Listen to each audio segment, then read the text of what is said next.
you know, for example, levator scapula, which is a fairly big muscle. It starts like this and it winds like this, right? A lot of times I would want to get it. You can sometimes feel a tight band and you kind of can go perpendicular to it and kind of get it, you know. But a lot of times I just, you can get it and sometimes you can't get it. A lot of times I'll actually take like a 2 or, you know, 2 inch or 3 inch, and you can come from here and then you can very nicely then fan it this way through the muscle trying to feel it. You're in front of the muscle. Yeah, so I can go this way and then this way and then this way, and if the needle is nice and long, I can cover it, right?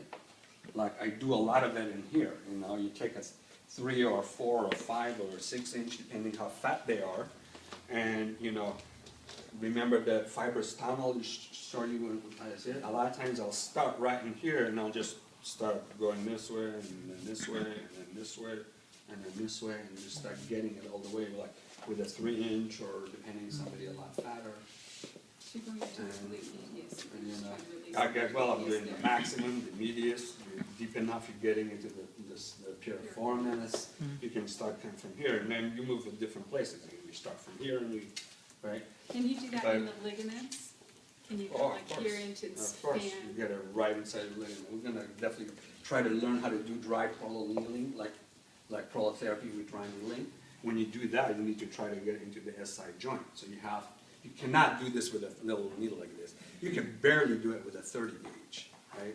30 gauge with, and it's a strong ligaments. To go through those ligaments is very hard with a 30 gauge, right? You know, to do it well, you need a minimum of 25 gauge syringe needles. 22 gauge is what's commonly used. And the guy who's like the god of prolotherapy doesn't even touch somebody with less than an 18 gauge. He says anything that less than 18 gauge you put inside a body for him is malpractice. Because for him, it's the only thing you know where you put it. Because you can put it in there and then you can go like this without even pulling it out.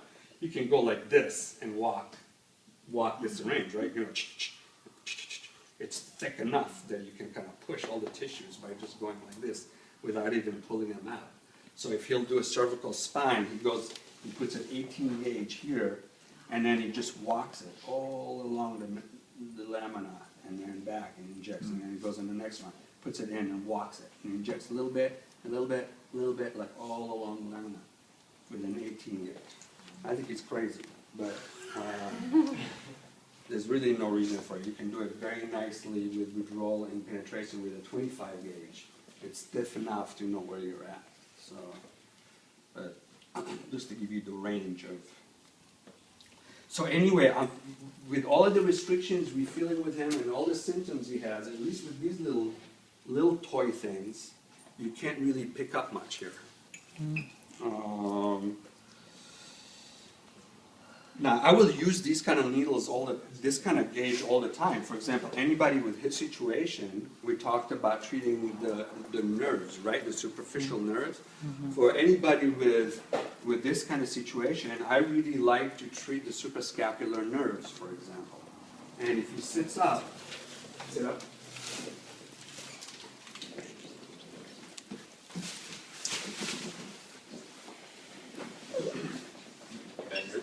Ben, you're too old to play with toys. First of all, move your neck around a little bit. Patients, We because lost any range of other motion. symptoms will come back. What's it? Move your neck around a little bit now. See